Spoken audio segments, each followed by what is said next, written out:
What's going on, everybody? Welcome into today's show. We got a loaded one for you. Off the top, we're going to talk about the new defensive line coach in Green Bay. News came out earlier this morning, and with that news, also a quarterback coach promotion. We'll get into all those things on today's show. Welcome in. I am your host, Joey Petersen. And you know what? We're still growing right here on the Packers Report, and you have a chance to be a part of history. If you hit that subscribe button today, you can be one of the first 1,000 people on this channel. And one day, when we're at 200,000 subscribers, when we're massive, when we're the biggest channel on YouTube, we're going to pass Mr. Beast one day. You can say you were part of the first 1,000 cheeseheads to be hanging out with me right here on the Packers Report.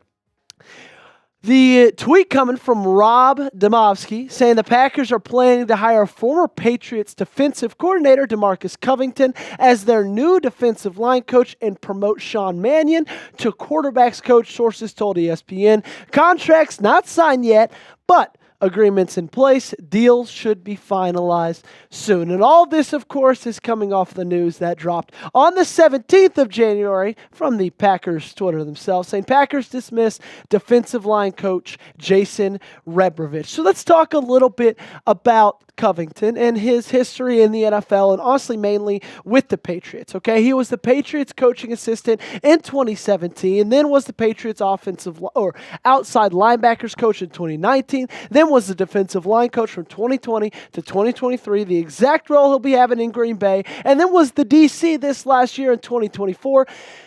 And let's just say things didn't go that great with him in that role with the Patriots. They struggled pretty much all season long. But honestly, just the talent was not really there in New England. Okay, if you look at the numbers, yikes. That's really all you can say. They were 30th in scoring defense, 31st in rushing defense.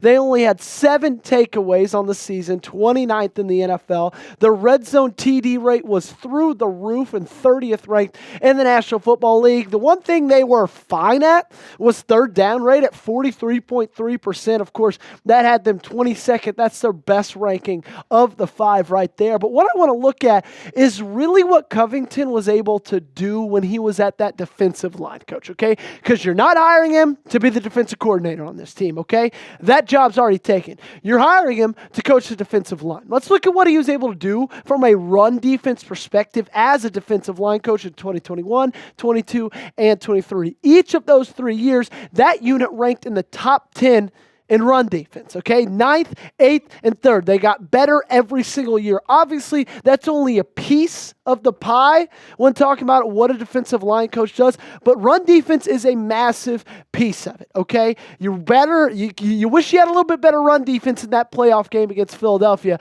I can promise you that. We got more to talk about on Covington, but before we get into any of that, you guys do me a favor and grade the hire for me in the comment section down below. Get out your red pens. Give me an A, B, C, D, or F in the comment section. It's really impressive, honestly, that he was able to really get anything out of this defensive line group, because that's 6 names right there, really, honestly, outside of Dietrich Wise, that nobody really knows, and that will go down in history as one of the most forgettable defensive line groups that definitely the Patriots have ever had, and he didn't get much production out of them, and it's not really surprising when you look at the motley crew that he had to deal with. Now, there have been some pass rush problems themselves here in Green Bay. Rashawn Gary, 7.5 sacks on the year, 49 pressures, was the highest pressure total of any defensive lineman on this team this past season. And second was Devon White with 23 pressures, Kingsley Enagbari with 26, 5 sacks, 4.5 sacks for them in total. This was just kind of one of those units that was pretty forgettable, okay? And because of that, I think this is a great hire, okay? I think this is a guy, you know how there's some guys that aren't head coaches, and you're like, but they're still great coordinators, right? Some guys are just built to be coordinators, not head coaches. I think some guys, like possibly Covington, are built to be position coaches and maybe not coordinators, okay? And so he did really well with the talent that he had those 3 years in New England, right? Those were 3 really hard years in New England. He did well with what he had.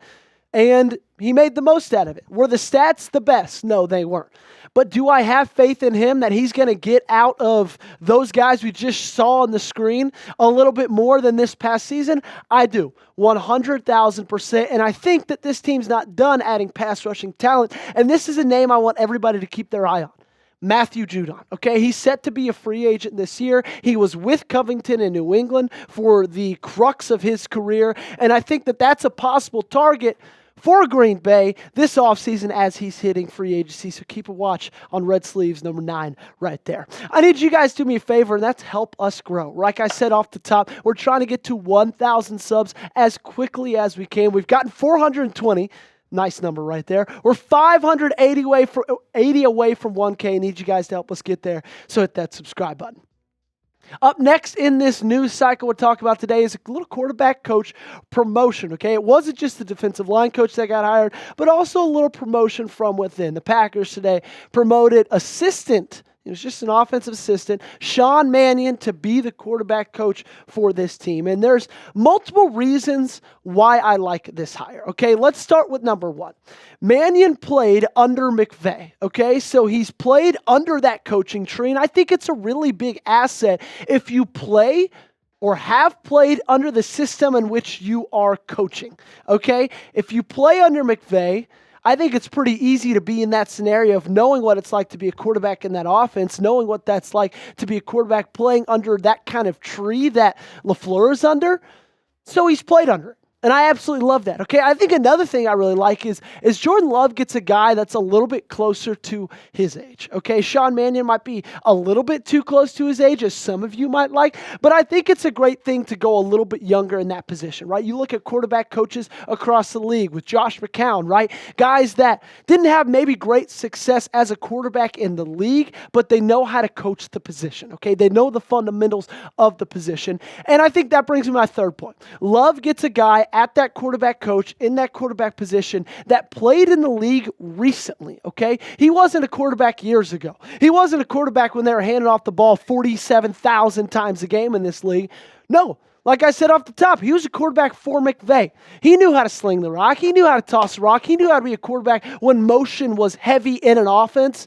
And I absolutely love that. I think this is going to be a great thing for Jordan Love, the cornerstone of this franchise for the next decade, okay? And also, he's gotten some high praise, right? He's not just some random guy you pulled off who was a backup quarterback for 10 years in the NFL. The Seahawks GM, John Schneider, previously said that he believes Sean Mannion will eventually be a head coach in the National Football League, okay? You see this all the time, right? You saw this with LaFleur. You saw this with McVay when they were a little bit younger in their coaching tenures.